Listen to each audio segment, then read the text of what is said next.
സുഹൃത്തുക്കളെ, വല്ലാത്ത വാർത്ത ഓൺ ഫോക്കസിൻ്റെ ഏറ്റവും പുതിയ ഒരു എപ്പിസോഡിലേക്ക് ഏവർക്കും ഒരിക്കൽ കൂടി സുസ്വാഗതം. ഞാൻ നിങ്ങളുടെ ചന്ദ്രമോഹൻ. എൻ്റെ ടെലിഫോൺ നമ്പർ 9847104717. എൻ്റെ വീഡിയോകളെ പറ്റി നിങ്ങളുടെ അഭിപ്രായം അതെന്തായാലും കമൻറ്റ് ബോക്സിൽ രേഖപ്പെടുത്തുവാൻ അപേക്ഷിക്കുന്നു. നേരെ വീഡിയോയിലേക്ക് കിടക്കുകയാണ്. ഇന്നത്തെ ഹിന്ദു ദിനപത്രത്തിൽ കണ്ടൊരു വാർത്തയാണ്. 5 10th class students from Tamarsheri in Kozhikode were charged with murder after they were found to have been involved in a recent clash between two groups near a local tuition center, which led to the death of another student early on Saturday, that means yesterday. ഇതാണ് ആ വാർത്ത. കോഴിക്കോട് താമരശ്ശേരിയിൽ രണ്ട് tuition സെൻറ്ററിലെ വിദ്യാർത്ഥികൾ അവർ മുൻകൂട്ടി സമയം നിശ്ചയിച്ച് പോരിന് വിളിച്ച് നടത്തിയ ഒരു ഏറ്റുമുട്ടലിൽ ഒരു കുട്ടി മരിച്ചു. ഇതാണ് സംഭവം. ഇത് അത്ര ഒറ്റപ്പെട്ട സംഭവമൊന്നുമല്ല, നിത്യേന കേൾക്കുന്ന വാർത്തയായതുകൊണ്ട് നമ്മളിതിന് വലിയ വില കൊടുക്കുന്നില്ല എന്നേ ഉള്ളൂ. ഒരു കുട്ടി മരിച്ചിരിക്കുന്നു. ഈ സംഭവത്തിൽ ഇരുണ്ട മനുഷ്യപ്രകൃതത്തെ വെളിപ്പെടുത്തുന്ന ഈ സംഭവം സാംസ്കാരികാനുശീലമല്ലെങ്കിൽ ദൈവ പ്രതിരൂപങ്ങൾ പോലും ചെകുത്താൻ കുഞ്ഞുങ്ങളായി പരിണമിക്കുമെന്നാണ് ഇതിൽ നിന്ന് ധ്വനിപ്പിക്കുന്നത്. അങ്ങനെ ഒരു പരിണാമം ആഗോള തലത്തിൽ തന്നെ നടക്കുന്നുണ്ട്. അമേരിക്കയിലും മറ്റും 16 വയസ്സുകാരൻ തോക്കെടുത്ത് 18 സഹപാഠികളെ വെടിവെച്ചു കൊന്നു എന്ന് നാം TV-യിൽ കണ്ടു. മാതാപിതാക്കളെ തല്ലുന്ന മക്കളെയും ക്ലാസ്മേറ്റ്സിനെ കക്കൂസ് വെള്ളം കുടിപ്പിക്കുന്ന കൗമാരക്കാരിലൂടെയും പ്രിൻസിപ്പലിനെ കൊല്ലുമെന്ന് ഭീഷണിപ്പെടുത്തുന്ന ചെറിയ കുട്ടിയിലൂടെയും നമ്മളും അമേരിക്കൻ സംസ്കാരത്തിൻ്റെ നിലവാരത്തിലേക്ക് ഉയർന്നുകൊണ്ടിരിക്കുകയാണ്. ഈ അവസ്ഥാവിശേഷത്തിൽ പാരൻറ്റിങ്ങിൽ മാതാപിതാക്കളും ടീച്ചിങ്ങിൽ അധ്യാപകരും അവരുടെ സമീപനം അടിമൂടി അലകും പിടിയും മാറ്റിപ്പണിയേണ്ടി വരും. അല്ലെങ്കിൽ കേരളം ഒരു ശവപ്പറമ്പായി മാറും എന്നുള്ള കാര്യത്തിൽ യാതൊരു തർക്കമില്ല. തിരുവനന്തപുരത്തിനടുത്ത് വെഞ്ഞാറമൂട്ടിൽ ഒരു 23-കാരൻ തൻ്റെ അമ്മുമ്മയെയും അനുജനെയും കാമുകിയെയും ഇളയപ്പായെയും ഇളയമ്മയും ഒക്കെ തലക്കടിച്ച് ചുറ്റുകൊണ്ട് കൊന്നത് നാം കേട്ടില്ലേ? 2 ദിവസം മുമ്പാണ്. എന്താണ് അയാളെ അതിന് പ്രേരിപ്പിച്ചത്? ചുമ്മാ സാമ്പത്തിക ഭാരം മാത്രമൊന്നും ആയിരിക്കില്ല. അതിലേക്ക് നമുക്ക് പിന്നാലെ വരാം. ശ്യാമസുന്ദര കേരകേദാര ഭൂമി, ജനജീവിത ഫലധാന്യ സമ്പന്ന ഭൂമി. ഇത് 1994 ഏഷ്യാനെറ്റിൻ്റെ തീം സോങ്ങായി പ്രത്യക്ഷപ്പെട്ടതാണ്. നമ്മുടെ പ്രിയപ്പെട്ട ഭാസ്കരൻ മാഷ് എഴുതി, AR റഹ്മാൻ സംഗീതം നൽകി, സുജാത മോഹനും കല്യാണി മേനോനുമാണ് ഈ ഗാനം ആലപിച്ചത്. ശ്യാമസുന്ദര കേദാര ഭൂമി, ജനജീവിത ഫലധാന്യ സമ്പന്ന ഭൂമി. ഇങ്ങനെയൊക്കെ ആകണം എന്ന് ഏഷ്യാനെറ്റ് ആഗ്രഹിച്ചിട്ടുണ്ടാവാം. പക്ഷേ അത് ആ മോഹം വടികുത്തിപ്പിരിഞ്ഞു എന്ന് നമുക്ക് പറയാതെ പറ്റില്ല. ഇപ്പോൾ നമ്മളുടെ കുഞ്ഞുങ്ങൾക്ക് എന്ത് പറ്റിയെന്ന ചോദ്യമാണ് ചുറ്റും കേൾക്കുന്നത്. അത്രമാത്രം ആശങ്കപ്പെടുത്തുന്ന വാർത്തകളാണ് ഓരോ ദിവസവും പ്രത്യക്ഷപ്പെട്ടുകൊണ്ടിരിക്കുന്നത്. കുട്ടികൾക്കിടയിൽ അവിചാരിതമായി ഉണ്ടാകുന്ന അസ്വാരസ്യങ്ങൾ അവ കൂട്ടത്തല്ലിലേക്കും കൊലപാതകങ്ങളിലേക്കും വരെ എത്തുന്ന സാഹചര്യത്തിൽ അതിൻ്റെ കാരണം തേടുകയാണ് സമൂഹം ഒന്നാകെ. നിസ്സാര കാര്യങ്ങൾക്ക് വരെ കുട്ടികൾ ആത്മഹത്യ ചെയ്യുന്നു. കഴിഞ്ഞ ദിവസമാണ് 5ാം ക്ലാസ്സിൽ പഠിക്കുന്ന ഒരു കുട്ടി ആത്മഹത്യ ചെയ്തു എന്നുള്ള വാർത്ത നാം കേട്ടത്. ഇത്ര തിരിച്ചറിവ് ആ കുട്ടിക്ക് എവിടെ നിന്ന് കിട്ടി എന്ന് നാം അത്ഭുതപ്പെടുന്നു. അറിയില്ല. കാരണം ലഹരിയുടെ വ്യാപനവും ഇൻ്റർനെറ്റിൻ്റെ അമിത ഉപയോഗവും കാരണം കുട്ടികളിലെ കുറ്റകൃത്യങ്ങൾ ആഗോളതലത്തിൽ തന്നെ കൂടി വരികയാണ്. കേരളത്തിലെ കുട്ടികളിലും ഇത് ഏറി വരുന്നു. കുറ്റകൃത്യങ്ങൾക്കുള്ള പ്രധാന കാരണമായി ഇവ തന്നെയാണ് എന്നാണ് ചൂണ്ടിക്കാണിക്കപ്പെടുന്നത്.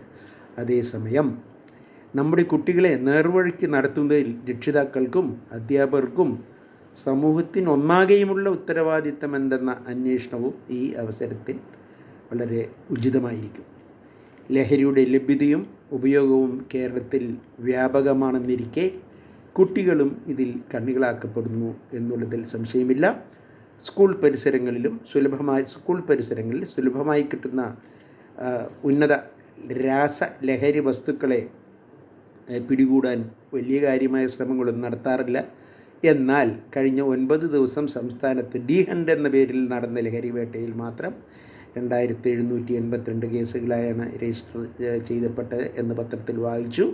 ഇതിൽ 1.5 കിലോഗ്രാമോളം അതിമാരകമായ MDMA ആണ് എന്നത് നമ്മളെ ഞെട്ടിക്കുന്നു. ഈ അവസരത്തിൽ ഒരു കാര്യം പറയാതെ നിവൃത്തിയില്ല, ഭരണകൂടത്തിൻ്റെ നിസ്സംഗത. 5 കിലോ കഞ്ചാവ് പിടിച്ചാൽ അത് കോടതി എത്തുമ്പോൾ നമുക്കറിയാം 1 കിലോ ആയി കുറയും. ബാക്കി 4 കിലോ അവർ ഈ ലഹരി വിൽപ്പനക്കാർക്ക് തന്നെ അവർ പിൻവാതിലൂടെ കൈമാറ്റം ചെയ്യുന്നു, കോടികൾ തട്ടുന്നു എന്നും ഞാൻ പത്രങ്ങളിൽ വായിച്ചിട്ടുണ്ട്, അഭിമുഖങ്ങളിൽ കേട്ടിട്ടുണ്ട്. അത് നമ്മൾ ഞെട്ടിക്കുന്നു. വേലി തന്നെ വിളവ് തിന്നുന്നു എന്നുള്ളതിൻ്റെ ഒരു ഉദാഹരണമാണിത്. അതായത് 5 കിലോ പിടിച്ചാൽ അത് കോടതിയിൽ സമർപ്പിക്കുക, കേസിന് ശേഷം നശിപ്പിക്കുക, അതാണ് വേണ്ടത്. പക്ഷേ 1 കിലോ അവിടെ കൊടുക്കുന്നു, 4 കിലോ വിറ്റ് കാശാക്കുന്നു. അപ്പോൾ ഇതിന് ഉന്നതരുടെ ഒത്താശയുണ്ട്. ഇത് നമ്മുടെ മൂല്യച്യുതിയാണ് സൂക്ഷിക്കേണ്ടത്. ഇത് നമുക്ക് പറയാതെ വയ്യ ഈ തരുണത്തിൽ. അതുപോലെ മയക്കുമരുന്നോളം തന്നെ ലഹരിയായി മാറുന്ന ഫോൺ ഉപയോഗം കുറ്റകൃത്യങ്ങൾക്ക് പ്രേരണ ആകുന്നതായുള്ള മുന്നറിയിപ്പ് വന്നിട്ട് ഏറെക്കാലമായി. എന്നാൽ കുട്ടികളെ തിരുത്താനോ പരിഹാരം കാണാനോ രക്ഷിതാക്കൾക്കോ സമൂഹത്തിനോ ഇനിയും സാധിച്ചിട്ടില്ല. ചെറുപ്രായത്തിൽ തന്നെ ചെറുപ്രായത്തിലെ സ്മാർട്ട് ഫോൺ ഉപയോഗം മാനസിക ശാരീരിക വികാസത്തെ ബാധിക്കുമെന്ന പഠന റിപ്പോർട്ടുകളെ നാം തള്ളിക്കളയുകയാണ്. നാം വേണ്ട പ്രാധാന്യം കൊടുക്കുന്നില്ല എന്നുള്ളത് ഒരു വാസ്തവമാണ്. അവഗണിക്കുകയാണ് ആ റിപ്പോർട്ടുകളെ. കുട്ടികൾക്കൊപ്പം സമയം ചെലവിടാനോ അവരെ കേൾക്കാനോ സമയമില്ലാത്ത രക്ഷിതാക്കൾ കുട്ടികൾക്ക് കൂട്ടായി കൊടുക്കുന്ന സമ്മാനമാണ് മൊബൈൽ ഫോൺ. അവരതെങ്ങനെ ഉപയോഗിക്കുന്നു എന്നവർ ശ്രദ്ധിക്കാറില്ല. എതിരാളികളെ കൊന്നും ആക്രമിച്ചും വിജയമാഘോഷിക്കുന്ന ഗെയിമുകളുടെ സ്വാധീനത്തിൽ അവർ പെട്ടുപോകുന്നതിൽ അത്ഭുതമില്ല എന്ന് നാം ഈ തരുണത്തിൽ തിരിച്ചറിയേണ്ടിയിരിക്കുന്നു. ടീച്ചിങ് രംഗത്ത് അധ്യാപകർ പാലിക്കേണ്ട കാര്യങ്ങൾ എന്തൊക്കെയാണെന്ന് ചിന്തിക്കുന്നതിന് മുമ്പേ ഈ പാരൻസ് ചെയ്യേണ്ട കാര്യങ്ങൾ എന്തൊക്കെയാണ് നമുക്ക് ഒന്ന് നോക്കാം. കുട്ടികളെ അവർ വാശി പിടിക്കുമ്പോൾ ചെറിയ ക്ലാസ്സിലെ കുട്ടികൾക്കും ടാബ്ലറ്റ്സും മുന്തിയ തരം ഫോണുകളും വാങ്ങിക്കൊടുക്കുന്ന ആ കാര്യം തന്നെ ആദ്യം അവർ ഒഴിവാക്കേണ്ടതാണ്. അത് അവർക്ക് ദൂഷ്യം ചെയ്യുമെന്നുള്ള കാര്യം അവർ ആദ്യം മനസ്സിലാക്കണം. ഇനി ടീച്ചിങ് രംഗത്താണെങ്കിൽ അധ്യാപകർ പാലിക്കേണ്ട സുവർണ തത്വം വാല്യൂ ബേസ്ഡ് എഡ്യൂക്കേഷൻ എന്നതാണ്. സിലബസ് പാഠങ്ങൾ പഠിപ്പിക്കുന്നതിനോടൊപ്പം കാരുണ്യവും സഹതാപവും പരക്ലേശ വിവേകവും കുട്ടികളിൽ അങ്കുരിപ്പിക്കുവാൻ കഴിയുന്നതെല്ലാം അവർ ചെയ്യേണ്ടിയിരിക്കുന്നു.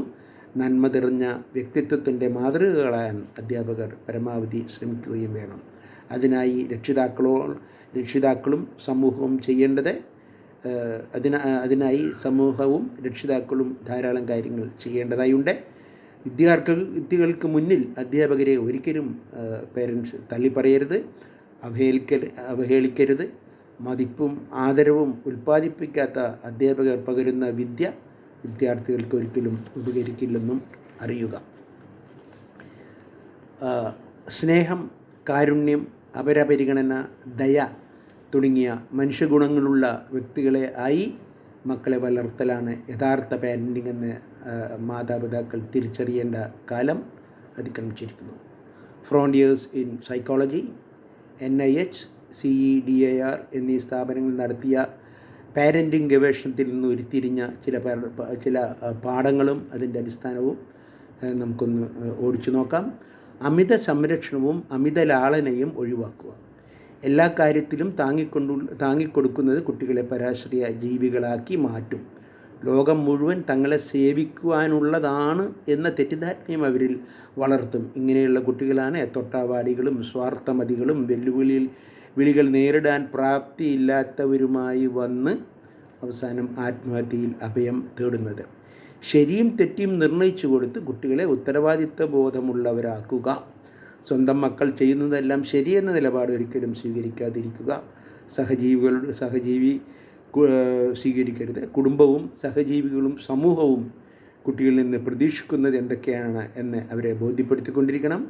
സ്നേഹം എന്ന വാക്കിൻ്റെ പര്യായം കാപട്യമെന്നല്ല ഉത്തരവാദിത്തമെന്നാണ് അവരെ പ്രത്യേകം പറഞ്ഞു കൊടുക്കണം. ഇമോഷണൽ ഇൻ്റലിജൻസ് വളർത്തുക. സഹജീവികളെ അഭിനന്ദിക്കാനും അവരോട് നന്ദി പ്രകാശിപ്പിക്കാനും നാം അവരെ പഠിപ്പിക്കേണ്ട സമയം അതിക്രമിച്ചിരിക്കുന്നു. ഗൃഹസന്ദർശനത്തിനെത്തുന്ന ബന്ധുക്കളെയും സ്വന്തക്കാരെയും മൈൻഡ് ചെയ്യാതെ മൊബൈലിൽ മുഖം കുത്തിപ്പോകുന്ന കുട്ടികൾ ഭാവിയിൽ റോഡിലെ ഹിറ്റ് ആൻഡ് റൺ കുട്ടികളാവാൻ സാധ്യതയുണ്ട്. സ്വയം മാതൃകകളാവുക. ഇത് പിതാക്കളെ സംബന്ധിച്ചിടത്തോളം വളരെ വിഷമം പിടിച്ച കാര്യമായിരിക്കും. എന്നാലും മക്കൾ കൊള്ളരുതാത്തവരും ക്രൂരരും കൊലപാതകികളുമാകാതിരിക്കാൻ അവർക്ക് മുന്നിൽ നാം നല്ല മാതൃകകൾ ആയേ പറ്റൂ. ഉചിതമായ ശിക്ഷകൾ എന്തൊക്കെയാണെന്ന് നമുക്കൊന്ന് പരിശോധിക്കാം. യഥാർത്ഥ അഗാധ സ്നേഹമുള്ള രക്ഷിതാക്കളിൽ നിന്ന് ലഭിക്കുന്ന ശിക്ഷണങ്ങൾ നല്ലത് ചെയ്യാൻ ലഭിക്കുന്ന റിവാർഡുകളേക്കാൾ മഹത്തര ഫലങ്ങളാണ് കുട്ടികളെ സൃഷ്ടിക്കുക എന്നതിൻ്റെ ദൃഷ്ടാന്തങ്ങൾ ചരിത്രത്തിൽ ധാരാളമുണ്ട്. മാതാപിതാക്കളായ കരംചന്ദ് ഗാന്ധിയും പുത്ലിബായിയും നൽകിയ ഉചിതമായ ശിക്ഷകൾ തന്നിൽ വളർത്തിയ ആത്മസംയമനത്തെയും അച്ചടക്കബോധത്തെയും കുറിച്ച് മഹാത്മാഗാന്ധി അത്യന്തം നന്ദിയോടെ സ്മരിക്കുന്നുണ്ട് തൻ്റെ പുസ്തകങ്ങളിലൂടെ. തോമസ് ആൽവ എഡിസൻ്റെ അമ്മ നാൻസി, എബ്രഹാം ലിങ്കൻ്റെ ചിറ്റമ്മ സാറ ബുഷ് ജോൺസൺ, ബെഞ്ചമിൻ ഫ്രാങ്ക്ലിൻ്റെ അച്ഛൻ ജോസിയ, ചാൾസ് ഡിക്കിൻസിൻ്റെ അപ്പൻ ജോൺ തുടങ്ങിയവർ ചൂരൽ കഷായമടക്കം നിവേദിച്ചാണ് മക്കളെ പ്രഗത്ഭരാക്കി കരുപ്പിടിച്ചത്. മാതാപിതാക്കൾ നൽകിയ ചോക്ലേറ്റുകളേക്കാൾ ചൂരൽ കഷായങ്ങളാണ് ഈ മഹത്തുക്കൾ അത്യാദരവോടെ ഓർക്കുന്നത് എന്ന കാര്യം ചിന്തനീയമാണ്. പഞ്ചസാര പായസത്തിൻ്റെ നുണച്ചലിൽ നിന്നല്ല, ശാരീരികവും മാനസികവുമായ വേദനയുടെ നീറ്റലിൽ നിന്നാണ് മനുഷ്യൻ മഹത്തായ സ്വയം സംസ്കരണത്തിൻ്റെ ഉത്തുംഗ ശൃംഖങ്ങളിൽ പരിണമിക്കുന്നതെന്ന് പഠനങ്ങൾ പറയുന്നുണ്ട്. അതുകൊണ്ട് കടുത്ത തെറ്റുകൾക്ക് കൊച്ചു ശിക്ഷകളെല്ലാം നമുക്ക് മക്കൾക്ക് നൽകാമെന്നാണ് പൊതുവെയുള്ള വിദഗ്ധരുടെ അഭിപ്രായം. ഒരു കാര്യമുണ്ട്, ആ ശിക്ഷ നൽകുമ്പോൾ തന്നെ അതിൻ്റെ പൊരുൾ അവരെക്കാൾ നമുക്ക് അനുഭവപ്പെടുന്ന തരത്തിൽ അന്തരാത്മാവിൽ സ്നേഹം തിളക്കണം. അത് അവർ മനസ്സിലാക്കുകയും വേണം. അല്ലെങ്കിൽ പോലീസ് സ്റ്റേഷൻ്റെ നമ്പർ നമുക്ക് അവർക്ക് കൊടുക്കുന്നതായിരിക്കും നല്ലത്. To sum up, incorporating some 4 pillars. What are they? Love and affection, consistency and boundaries, communication and listening, and encouragement and support can help you develop a well-rounded parenting style. ഇതാണ് ഒരു പാരൻറ്റിങ്ങിനെ പറ്റി പൊതുവെ വിദഗ്ധന്മാർ പറയുന്ന അഭിപ്രായം. ഇത് നിങ്ങൾ ശ്രദ്ധിക്കുമെന്ന് കരുതുന്നു. ഇന്ന് രാവിലെ തിരുവനന്തപുരത്തൊരു പ്രോഗ്രാം നടന്നു. ജസ്റ്റിൻ ദേവൻ രാമേന്ദ്രൻ, കളക്ടർ ദിവ്യ സയ്യർ, മുരുകൻ കാട്ടക്കട എന്നിവർ അതിൽ പങ്കെടുത്തു. മാനവീയം എന്നായിരുന്നു ആ പരിപാടികളുടെ പേര്. മലയാളികളെ ശാന്തരാകൂ എന്ന ടാഗ് ലൈനിലാണ് ആ പ്രോഗ്രാം ഏഷ്യാനെറ്റ് നടത്തിയത്. അതിൽ ലഹരി ഉപയോഗത്തിൻ്റെ തീവ്രതകളെപ്പറ്റിയും അപകടങ്ങളെപ്പറ്റിയും ഇവരെല്ലാം വളരെ വിശദമായിട്ട് സംസാരിച്ചു. ഇന്ന് രാവിലെയാണ് ആ പ്രോഗ്രാം നടന്നത്. നമ്മൾ വളരെ ശ്രദ്ധിക്കേണ്ട സമയം, ലഹരി ഉപയോഗത്തിനെതിരായി നാം ഒന്നിച്ചു നിൽക്കേണ്ട ആവശ്യകത ഈ അവസരത്തിലെങ്കിലും നാം ഓർക്കണം. A stitch in time saves 9 എന്നാണ് ആപ്തവാക്യം. സൂക്ഷിച്ചാൽ ദുഃഖിക്കേണ്ട, വാളെടുത്തവൻ വാളാലെ എന്നും നാം ഓർമ്മിക്കുക. നല്ലത് വരട്ടെ. എല്ലാവരും ശാന്തരാകുവിൻ.